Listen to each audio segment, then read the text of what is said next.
ప్రభువునందు ప్రియమైన సహోదర సహోదరీలారా, ఈ రాత్రి కాలము వాక్య కూడికకు చేరువచ్చిన సహోదర సహోదరీలకు యేసు క్రీస్తు నామమున వందనములు. దేవుని గ్రంథములో నుండి పాత నిబంధనలో సంఖ్యాకాండము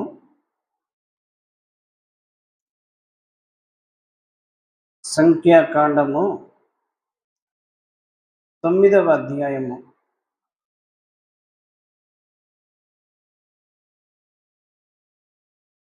సంఖ్యాకాండము 9వ అధ్యాయము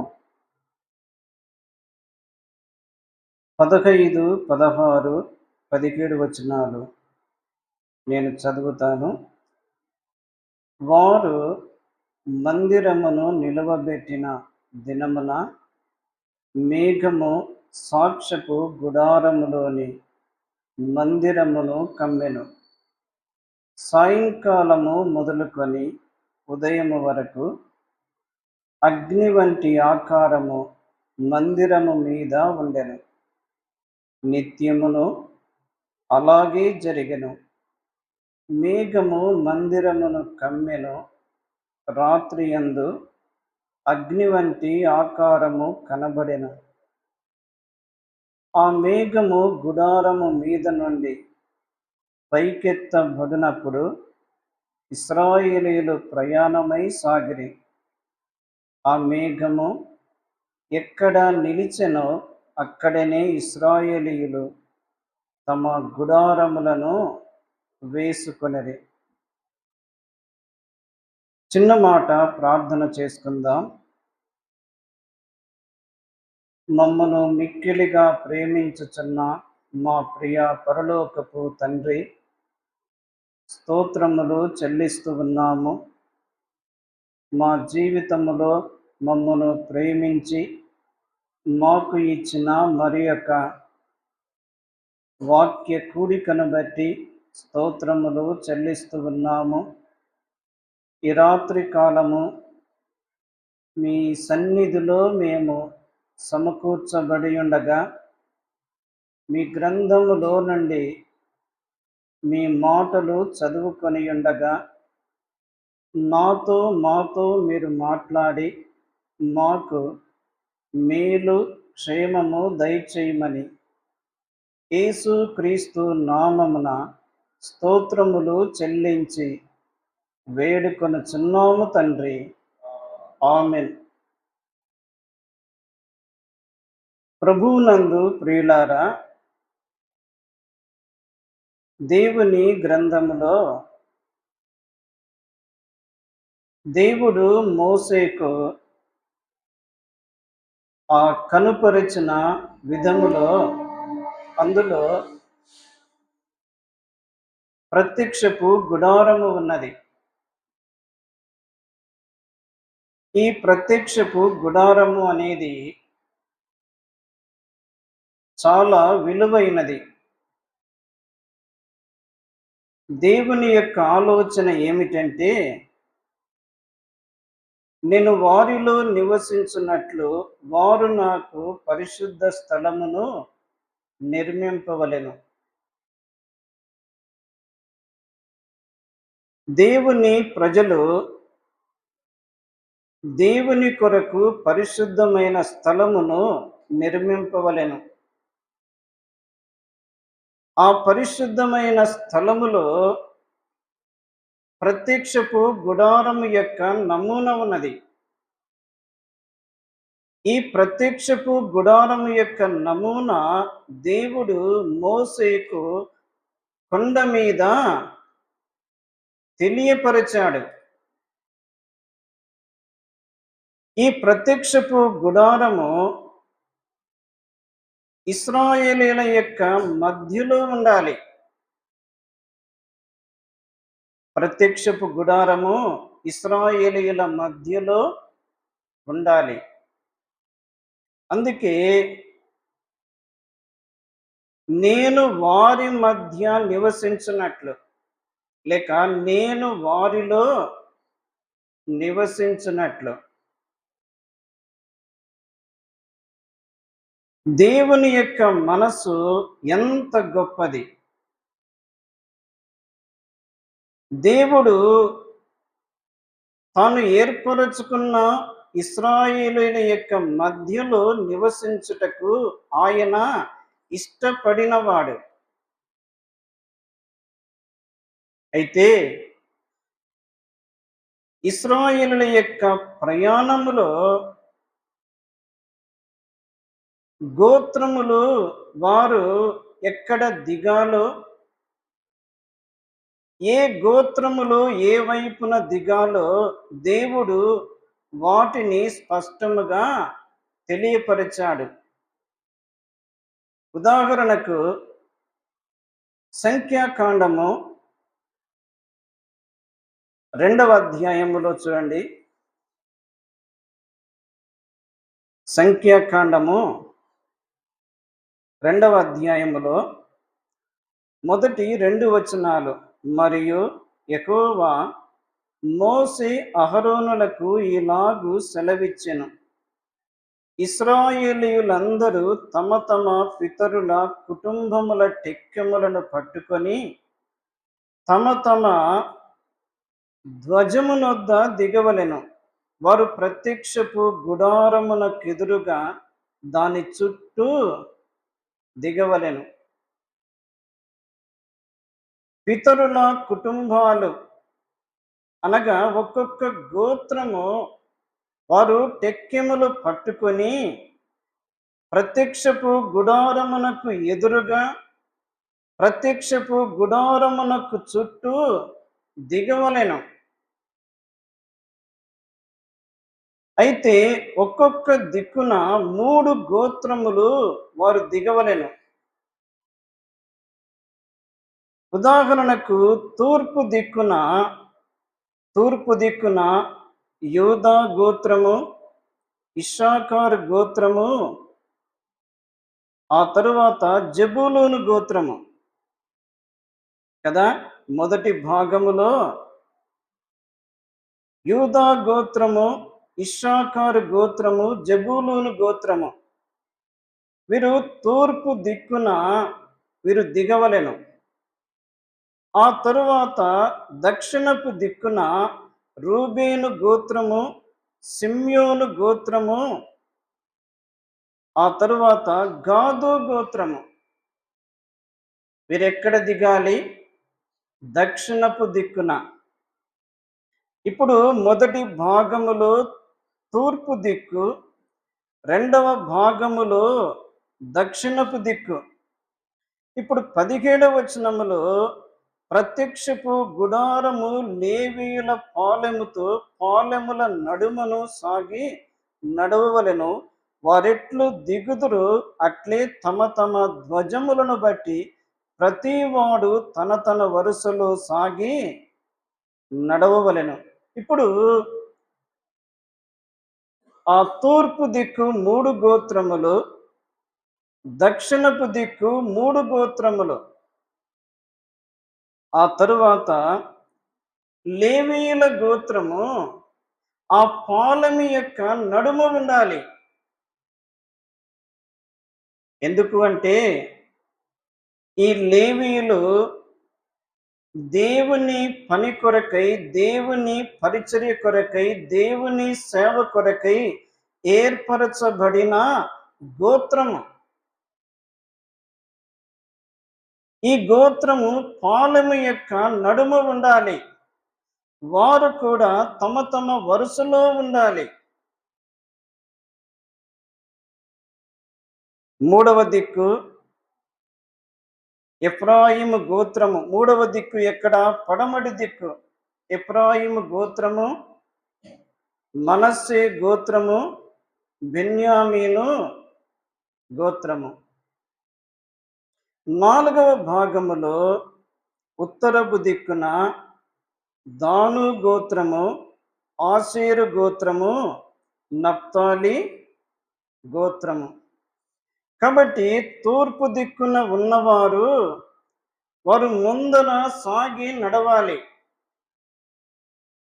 రెండవ దిక్కున ఉన్నవారు వారు రెండవ తెగలో సాగి నడవాలి. తూర్పు దిక్కున ఉన్న 3 గోత్రములు వారు మొదటి వరుసలో సాగి నడవాలి.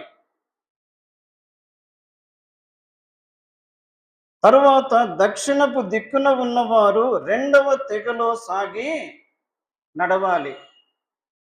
ఇప్పుడు మొదటి గుంపు, రెండవ గుంపు తరువాత ఇప్పుడు లేవీయుల గోత్రం వచ్చింది.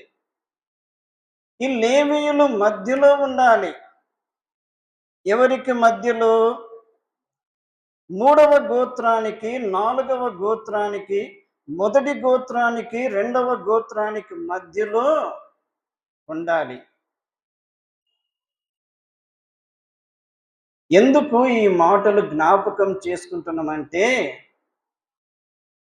దేవుడు మోసే అహరోనులకు ఏ విధముగా ఆజ్ఞాపించాడో ఇశ్రాయేలుల యొక్క 12 గోత్రముల వారు వారి యొక్క క్రమములో వారు దిగినవారు. ఇందులో ఎవరు లేరు? యోసేపు లేడు కదా, యోసేపు లేడు. కానీ యోసేపు యొక్క కుమారులు ఈ గోత్రముల యొక్క వరుసలో ఉన్నారు. ఇందులో లేవి గోత్రము కూడా, ఈ లేవి గోత్రము ప్రత్యేకముగా ఉన్నది. అయితే ప్రియులారా, ఒక స్థలము నుండి ఇంకొక స్థలానికి వారు మజిలీగా ప్రయాణము చేస్తున్నప్పుడు దేవుని యొక్క వరుస క్రమము ఎంత ఘనమైనదిగా ఉంది. కొద్దిపాటి సంఖ్య కాదు కదా. ఇంచుమించు 6 లక్షల మంది కాల్బలము. ఈ 6 లక్షల మంది వారు తమ తమ వరుసలో సాగి వెళుతూ ఉన్నారు. వారు వెళుతూ ఉండగా లోకములు అన్యులేమి, లోకములు రాజులేమి, లోకములు న్యాయాధిపతులేమి, ప్రతి ఒక్కొక్కరు కూడా ఇశ్రాయేలుల యొక్క ప్రయాణమును వారు ఒక క్రమమైన పద్ధతిలో చూస్తున్నారు. వారు ఏమనుకుంటారు? వీరు దేవుని చేత ఏర్పరచబడిన జనాంగము. నిజంగా వారి యొక్క ప్రయాణములో ఎంత చక్కని క్రమము ఉన్నది. ఈ క్రమమును బట్టి దేవునికి మహిమ, ఘనత, ప్రభావములు కలుగును. వారి ప్రయాణములో కూడా మరి యొక్క అనుభవం ఏమిటి అంటే, చూడండి, ద్వితీయోపదేశ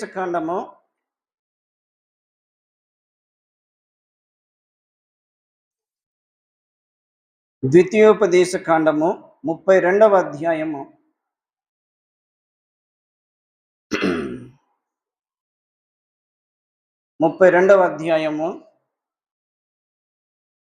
10వ వచనములో, అరణ్య ప్రదేశములోను భీకర ధ్వనిగల పాడైన ఎడారిలోను వాని కనుగొని ఆవరించి పరామర్శించి తన కనుపాపను వలె వారిని కాపాడెను. దేవుని పిల్లలకు దేవుడిస్తున్న భద్రత కూడా ఎంత గొప్పది కదా. అరణ్యములో ఉన్నప్పుడు అరణ్యములో ప్రమాదకరమైన జంతువులు ఉన్నవి. అరణ్యములో క్రూరమైన జంతువులు ఉన్నవి. అరణ్యములో ప్రాణాపాయము ఉన్నది. అరణ్యములో భీకరమైన ధ్వని ఉన్నది. కానీ భీకర ధ్వని గల పాడైన ఎడారిలో, అరణ్య ప్రదేశములో ఎవరిని కనుగొన్నాడు? ఇశ్రాయేలును కనుగొని వాని పరామర్శించి తన కనుపాపను వలె వాని కాపాడెను. దేవుని పిల్లలమైన మనకు తెలియకుండా ఎన్ని ప్రమాదాలు పొంచి ఉన్నవి, ఎన్ని ఆటంకాలు పొంచి ఉన్నవి, ఎన్ని తొందరలు పొంచి ఉన్నవి, ఎన్ని శోధనలు పొంచి ఉన్నవి. కానీ దేవుడు మనకు భద్రతని ఇస్తున్నాడు, భద్రతని ఇస్తున్నాడు. అరణ్యములో ఇశ్రాయేలీలు ఉన్నారు. అరణ్యములో 12 గోత్రములు ఉన్నవి. అరణ్యములో ప్రత్యక్షపు గుడారము ఉన్నది. అరణ్యములో దేవుడు సిద్ధపరిచిన శ్రేష్టమైన వస్తువులు ఉన్నవి. అరణ్యములో లేవీల యొక్క గోత్రము ఉన్నది. దేవుడు వారినందరినీ కాపాడి భద్రపరచి చక్కగా నడిపిస్తున్నాడు. బైబిల్లో ఒక మాట ఉంది, నిన్ను కాపాడువాడు కునుకడు నిద్రపోడు, తన కనుపాపను వలె వానిని కాపాడుతున్నాడు. మొదటిగా ఇశ్రాయేలీల 12 గోత్రముల వారు చక్కని క్రమములో వెళుతున్నారు. వారి క్రమమును చూచి అన్య జనుల మధ్య దేవుని యొక్క నామము ఘనపరచబడుతుంది. మన జీవిత యాత్రలో రక్షించబడిన మనము, ఆరాధన చేయుచున్న మనము, దేవుని యొక్క సహవాసములో కొనసాగుతున్న మనము, మన జీవితములో కూడా మనము క్రమమును పాటిస్తూ ఉన్నప్పుడు దేవుడు ఆ క్రమమును చూచి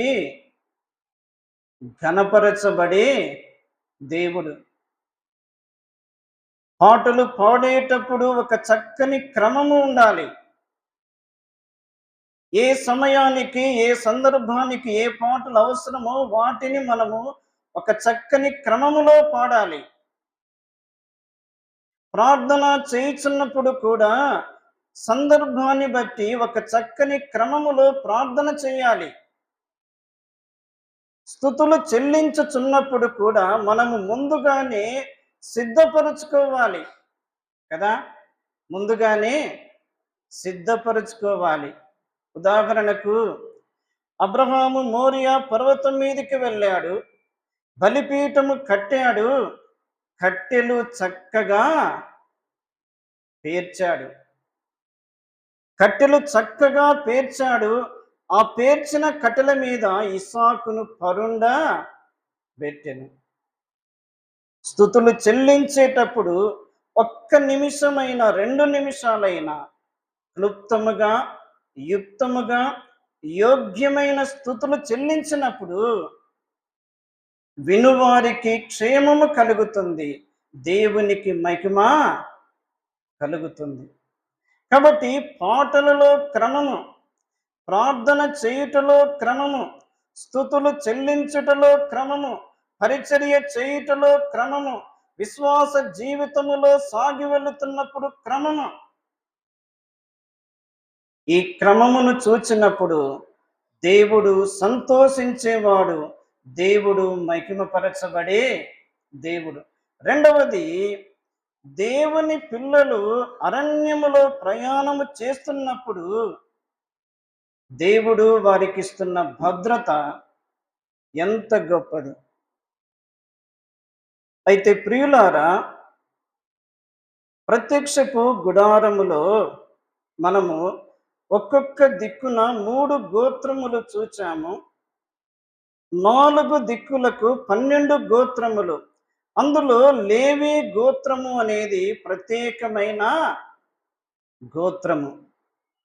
ఈ లేవి గోత్రమును గూర్చి ఒక మాట జ్ఞాపకం చేసుకొని ముందుకు సాగుదాం. సంఖ్యాకాండము 3వ అధ్యాయము.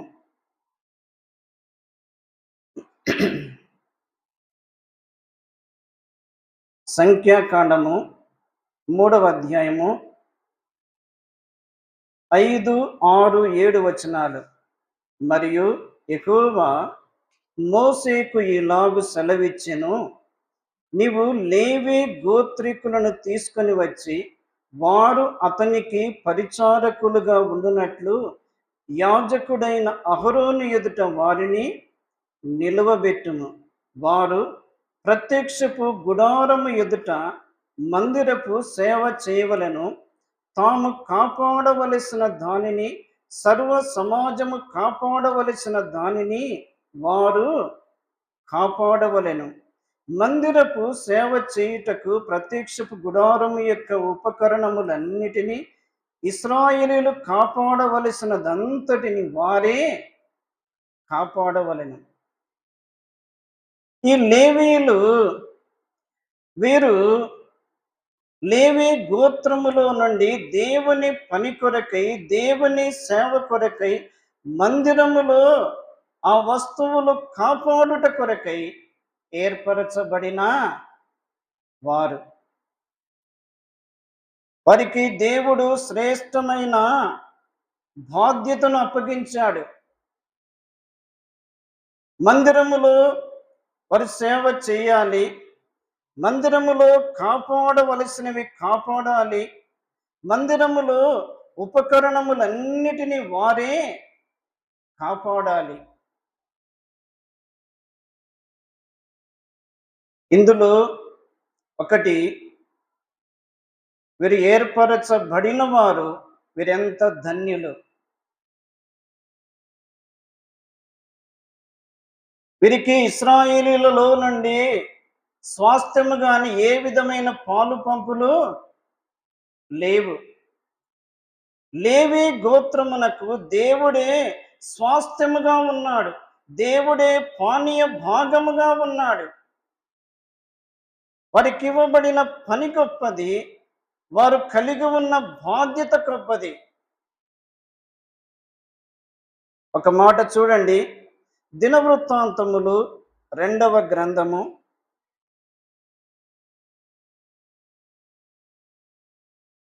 29వ అధ్యాయంలో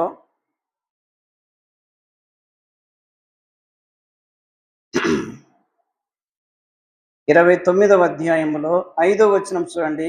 లేవీయులారా, నా మాట ఆలకించుడి. ఇప్పుడు మిమ్మును మీరు ప్రతిష్ఠించుకొని మీ పితరుల దేవుడైన యెహోవా మందిరమును ప్రతిష్ఠించి పరిశుద్ధ స్థలములో నుండి నిషిద్ధ వస్తువులన్నిటినీ బయటికి కొనిపోవుడి. 11వ వచనములో, నా కుమారులారా, తనకు పరిచారకులై ఉండి ధూపము వేయుచుండుటకును, తన సన్నిధిని నిలుచుటకును, తనకు పరిచర్య చేయుటకును యెహోవా మిమ్మును ఏర్పరచుకొనెను. ఎవరు వీళ్ళు? లేవీయులు. లేవీయులు వారు దేవుని సన్నిధిలో నిలవవలసిన వారు, వారు ధూపము వేయవలసిన వారు, వారు పరిచర్య చేయవలసిన వారు. దేవుని మందిరములోని ఆ ఉపకరణములన్నిటినీ కాపాడవలసిన బాధ్యత వారి మీద ఉంది. కానీ దానికంటే ముందుగా రాజు ఏమంటున్నాడు? మిమ్మును మీరు ప్రతిష్ఠించుకొనుడి, మిమ్మును మీరు పరిశుద్ధపరచుకొనుడి. దేవుని పని కొరకై ప్రత్యేకపరచబడిన వారందరూ కూడా వారి జీవితాలలో పరిశుద్ధతను తప్పకుండా కాపాడుకోవాలి. ఇందులో ఒక మాట ఏమిటి అంటే, మనము యేసుక్రీస్తు రక్తములో కడగబడిన తరువాత మనము దేవునికి దాసులముగా చేయబడితిమి. దేవునికి దాసులముగా చేయబడిన మనము దేవుని సంఘములో నమ్మకమైన వ్యక్తులుగా సాగి వెళుతూ ఉన్నప్పుడు అందులో నుండి దేవుని పని కొరకై దేవుడు వారిని ప్రత్యేకపరచును. కాబట్టి ప్రియులారా, లేవి గోత్రము 12 గోత్రములలో ఎంతో ప్రాముఖ్యతను వారు కలిగి ఉన్నారు. సరే, మంచిది. ఈ ప్రత్యక్షపు గుడారములో పరిశుద్ధ స్థలములో 2 వస్తువులు ఉన్నవి. ఆ ప్రాకారములో ఆవరణములో 2 వస్తువులు ఉన్నవి. పరిశుద్ధ స్థలములో 3 వస్తువులు ఉన్నవి. అతి పరిశుద్ధమైన స్థలములో ఒక వస్తువు ఉంది. ఆవరణములో 2 వస్తువులు ఏమిటి? బలిపీఠము, గంగాళము. పరిశుద్ధమైన స్థలములో దీప వృక్షము ఉన్నది. సన్నిధి రొట్టెల బల్ల ఉన్నది. ధూపవేదిక ఉన్నది. అతి పరిశుద్ధమైన స్థలములో మందసము ఉన్నది. మందసం మీద కరుణాపీఠము ఉన్నది. కరుణాపీఠమునకు ఒకవైపు ఒక కెరూబు, మరి ఒక వైపు ఒక కెరూబు. అయితే ఈ ప్రత్యక్షపు గుడారములో ఆ మందిరము మీద ఏమి నిలిచి ఉన్నది? మేఘము నిలిచి ఉన్నది. ఇప్పుడు సంఖ్యాకాండము 9వ అధ్యాయానికి రండి. సంఖ్యాకాండము 9వ అధ్యాయము 15వ వచనములో, వారు మందిరమును నిలవబెట్టిన దినమున మేఘము సాక్ష్యపు గుడారములోని మందిరమును కప్పెను. సాయంకాలం మొదలుకొని ఉదయము వరకు అగ్ని వంటి ఆకారం మందిరము మీద ఉండెను. నిత్యమును అలాగే జరిగెను. దేవుని ప్రజలు వారెక్కడ ఉన్నారు? అరణ్యములో ఉన్నారు. దేవుని ప్రజలు భీకర ధ్వనిగల ప్రదేశములో ఉన్నారు. దేవుని ప్రజలు పాడైన ఎడారిలో ఉన్నారు. భయభీతి పుట్టించే ప్రదేశములో ఉన్నారు. అయితే ప్రత్యక్షపు గుడారము, ఆ గుడారము చుట్టూ 12 గోత్రములు, ఒక్కొక్క గోత్రము యొక్క కుటుంబీకులు తమ తమ వరుసములలో వారు గుడారములు వేసుకొని ఉన్నారు. అయితే ఆ ప్రత్యక్షపు గుడారము, ఆ మందిరము మీద మేఘము అనేది వారు చూస్తూ ఉన్నారు. ఆ మేఘము సాక్ష్యపు గుడారములోని మందిరమును కమ్మెను. ప్రియులారా, దేవుని యొక్క ప్రభావము ఎంత గొప్పది! దేవుని యొక్క ప్రభావము ఎంత గొప్పది! పరిశుద్ధ స్థలములో ఉన్న వస్తువులు ఎవరంటే ఎవరు ముట్టుకోవడానికి వీలు లేదు. ముఖ్యముగా అతి పరిశుద్ధమైన స్థలములో ఆ యొక్క మందసములో తాకడానికి ఎవరికి కూడా హక్కు లేదు. సంవత్సరమునకు ఒక్కసారి మాత్రమే ప్రధాన యాజకుడు ఆ లోపలికి వెళ్ళాలి, దేవుని యొక్క స్వరమును వినాలి, తిరిగి మరలా బయటికి రావాలి. ఆ మందసములో ఎంత ప్రభావం ఉన్నది, ఆ మందసములో ఎంత బలము ఉన్నది! సాక్ష్యపు గుడారములోని మందిరమును కమ్మెను.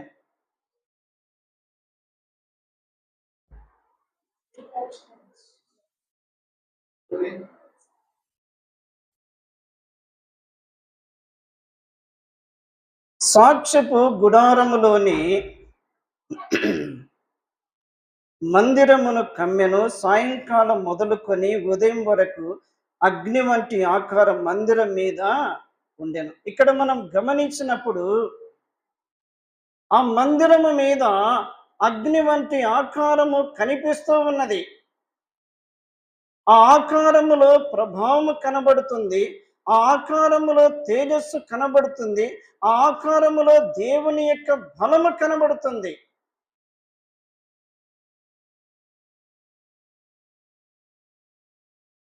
అన్యజనులకు దీనిని చూచినప్పుడు వారు ఏమనుకుంటారు? వీరి యొక్క దేవుడు ఎంత ఘనమైన దేవుడు, ఎంత ప్రభావము గల దేవుడు. ఆ అగ్ని వంటి ఆకారం అనేది నిత్యమును అలాగే జరిగెను. మేఘము మందిరమును కమ్మెను. రాత్రి యందు అగ్ని వంటి ఆకారము కనబడెను. ప్రారంభములో ఇశ్రాయేలీయులు వారి ప్రయాణమై వెళుతూ ఉన్నప్పుడు వారి ప్రయాణములో పగలు మేఘస్తంభము, రాత్రి అగ్ని స్తంభము. ఇప్పుడు రాత్రి వేళ ఆ చీకటి గల ప్రదేశములో, పాడైన ఎడారిలో, భీకర ధ్వని గల ప్రదేశములో ఆ మందిరం మీద అగ్ని వంటి ఆకారము అలాగే చూస్తూ ఉండిపోవాలి. అంత ప్రత్యేకముగా ఉన్నది. అవును, నిజమే ప్రియులారా. దేవుని మందిరములో ప్రతిది కూడా చాలా ప్రత్యేకముగా ఉంటుంది కదా. పాటలు పాడుతున్నప్పుడేమి, ప్రభువును స్తుతిస్తూ ఉన్నప్పుడేమి, పరిచర్య చేస్తున్నప్పుడేమి, దేవుని మందిరములో సహవాసము చేస్తున్నప్పుడేమి, ప్రతి దానిలో కూడా ప్రత్యేకత అనేది కనబడుతుంది. లోకమునకు భిన్నమైన వాతావరణము దేవుని ప్రజల మధ్య మనము చూస్తున్నాము. అయితే వారి జీవితములో దేవుడు జ్ఞాపకం చేసిన మాట చూడండి. 9వ అధ్యాయము 18వ వచనం. సంఖ్యాకాండము 9వ అధ్యాయము 18వ వచనములో, యెహోవా నోటి మాట చొప్పున ఇశ్రాయేలీయులు ప్రయాణమై సాగిరి. యెహోవా నోటి మాట చొప్పున వారు తమ గుడారములను వేసుకొనిరి. ఆ మేఘము మందిరం మీద నిలిచి ఉండిన దినములన్నీ వారు నిలిచిరి. దేవుని నోటి మాట చొప్పున వారి ప్రయాణం చేశారు. దేవుని నోటి మాట చొప్పున వారు తమ తమ వరుసలో గుడారములు వేసుకున్నారు. దేవుని మాటకు వారు విధేయత చూపినారు. పగలేమి, రాత్రి ఏమి, దేవుని ప్రజలు ఆ మేఘమును కనిపెట్టుకొని ఉండాలి. ఆ మేఘము మందిరం మీద నిలిచిన దినములన్నిటిలో కూడా వారు అక్కడే ఆగిపోవాలి. ఆ మేఘము మందిరం మీద నుండి పైకి లేచి ప్రయాణమై వెళుతున్నప్పుడు వారు తమ తమ వరుసలో ఉన్నవారు సిద్ధపడి సమకూర్చుకొని వారు ప్రయాణమై బయలుదేరాలి. అయితే ప్రియులారా, దేవుడు భవిష్యత్తు జ్ఞానము కలిగిన వాడు. ఒక స్థలములో నుండి వారు బయలుదేరినప్పుడు వారు ఏ స్థలములో వారు దిగాలో, వారికి ఏ స్థలము కూడా అనుకూలముగా ఉంటుందో దేవుడు ముందుగానే ఏర్పాటు చేశాడు. ఇంచుమించు 6 లక్షల మందికి ఎంత పెద్ద మైదానం కావాలి కదా. ఎంత పెద్ద మైదానము. ఉదాహరణకు చూడండి, సంఖ్యాకాండము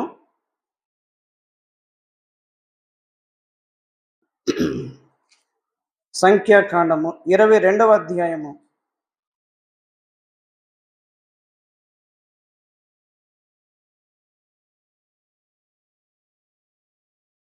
22వ అధ్యాయము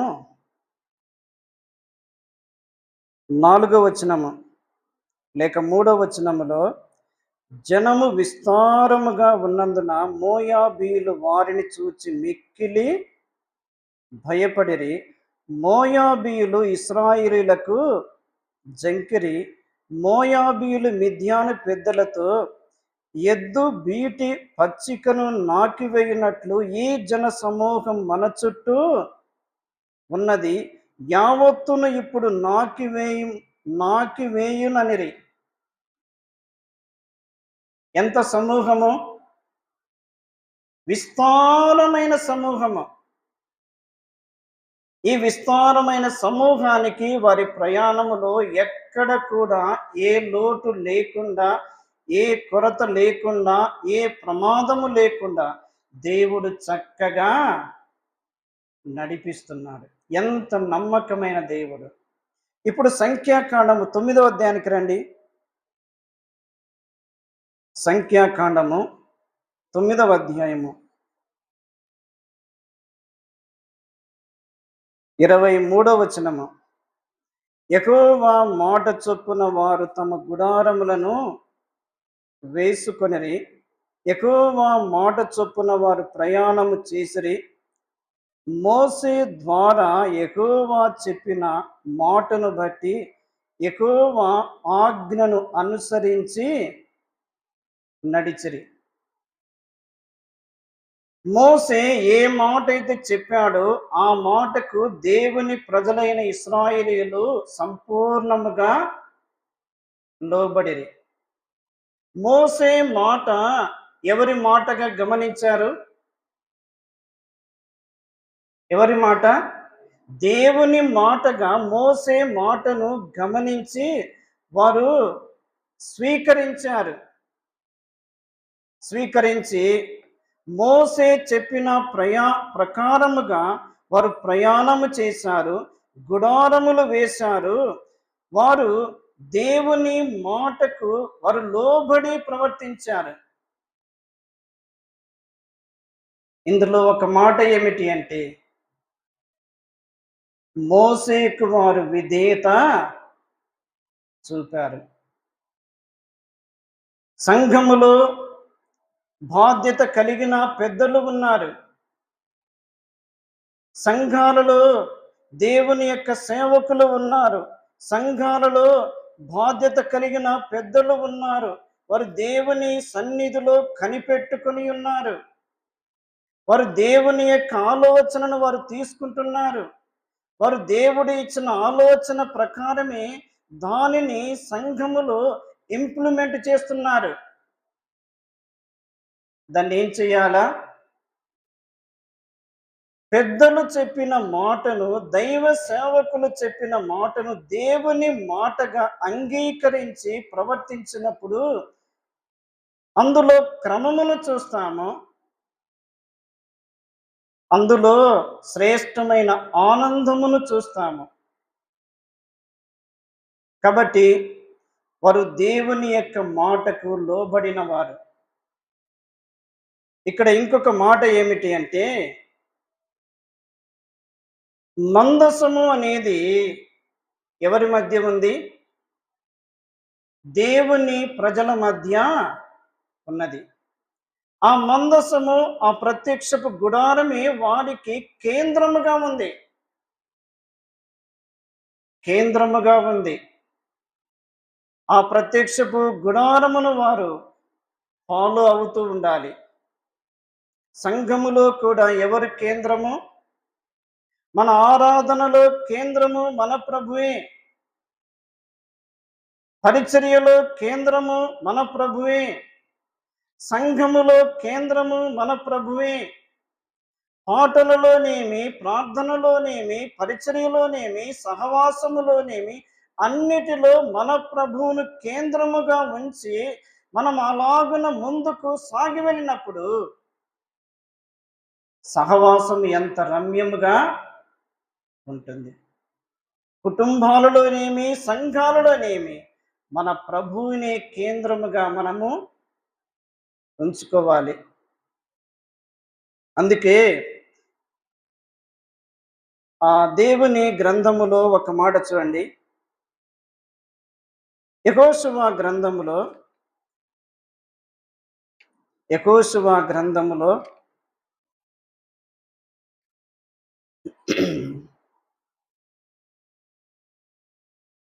7వ అధ్యాయము 7వ అధ్యాయములో 12వ వచనములో, కాబట్టి ఇశ్రాయేలీయులు శాపగ్రస్తులై తమ శత్రువుల ఎదుట నిలువలేక తమ శత్రువుల ఎదుట వెనుకకు తిరిగిరి. కారణం, శాపగ్రస్తులైన వారు మీ మధ్య ఉండకుండా మీరు వారిని నిర్మూలము చేసితేనే తప్ప నేను మీకు తోడై ఉండను. 13వ వచనములో మధ్య వరుసలో చూడండి, ఇశ్రాయేలీయులారా, మీ మధ్య శాపగ్రస్తమైనది ఒకటి కలదు, మీరు దానిని మీ మధ్య ఉండకుండా నిర్మూలము చేయ వరకు మీ శత్రువుల ఎదుట మీరు నిలవలేరు. దేవుని ప్రజల మధ్య దేవుని యొక్క పరిశుద్ధతని కేంద్రముగా ఉండాలి. కానీ వారి మధ్య ఏముంది? వారి మధ్య పాపము ఉంది, వారి మధ్య శాపగ్రస్తమైనది ఉంది, వారి మధ్య దేవునికి అసఖ్యమైనది ఉంది, వారి మధ్య దేవునికి అవిధేయత చూపినది ఉంది. అందుకే మీ మధ్య నుండి దానిని తీసివేయడి. అనుదిన జీవితములో, మన విశ్వాస జీవితములో, మన భక్తి జీవితములో మనము కాపాడుకొనవలసినది ముఖ్యముగా పరిశుద్ధతను కదా. 93వ కీర్తన 5వ చరణములో, నీ శాసనములు ఎన్నడూ తప్పిపోవు యెహోవా, ఎన్నటెన్నటికి పరిశుద్ధతయే నీ మందిరమునకు అనుకూలము. సంఘాలలో పరిశుద్ధత లేనందుననే సంఘాలలో దేవుని యొక్క ప్రభావము కనబడకుండా పోతుంది. సంఘాలలో ప్రభు కోరుకుంటున్నది పరిశుద్ధత, పరిశుద్ధత. ఆయన పరిశుద్ధుడు కాబట్టి పరిశుద్ధుల మధ్య సహవాసము చేయువాడు. ఇంకొక మాట చూడండి, కొరింథీయులకు రాసిన 2వ పత్రిక,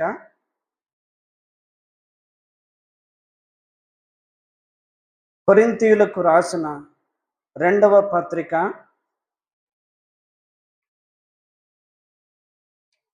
6వ అధ్యాయము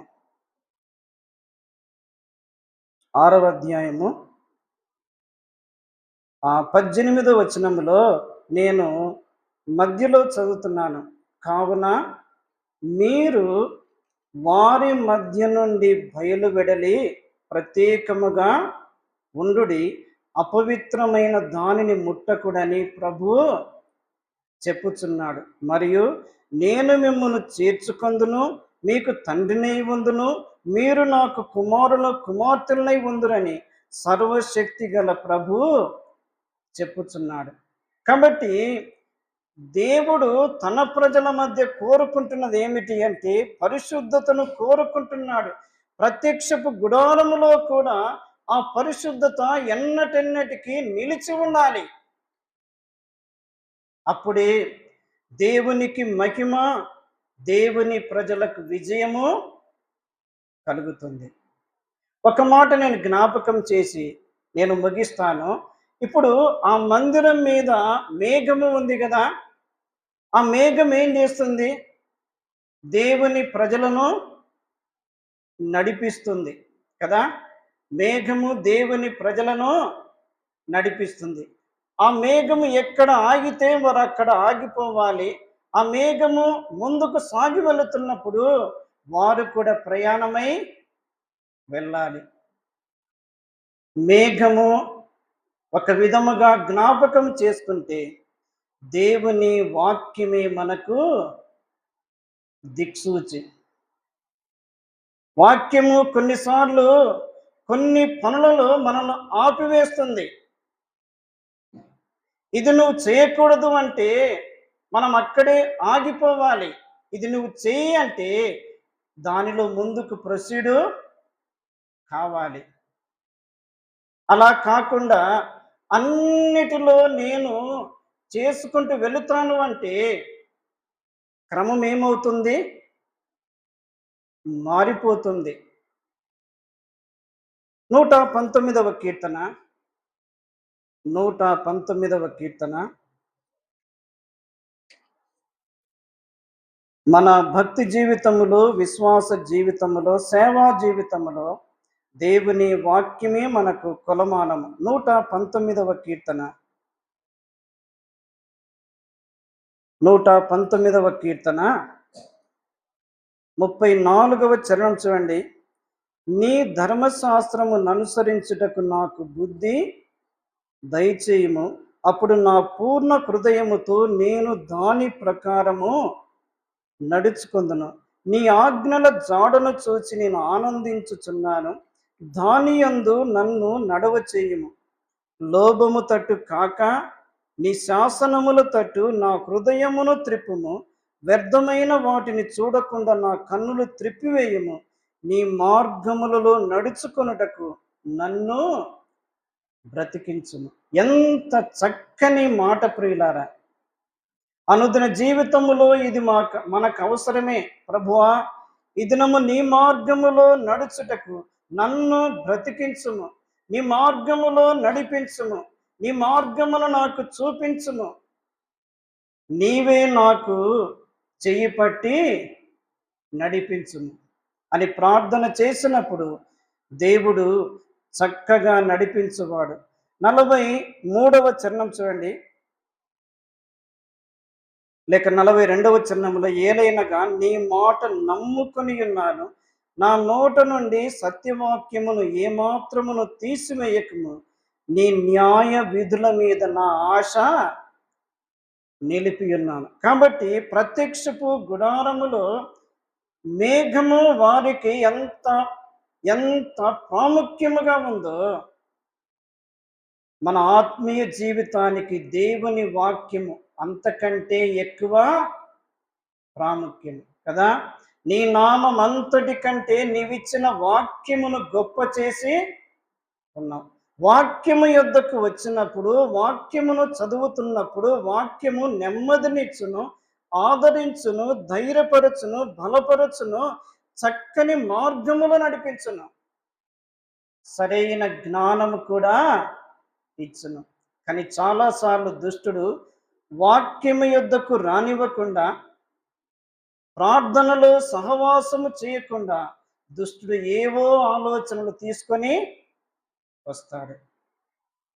కాబట్టి మందిరం మీద మేఘము, ఆ మందిరములో ప్రత్యక్షపు గుడారము, అందులో మన ప్రభువే ప్రాముఖ్యమైన కేంద్రము. దేవుడు ఈ తలంపులు మన వెనికిడిలో దీవించునుగాక.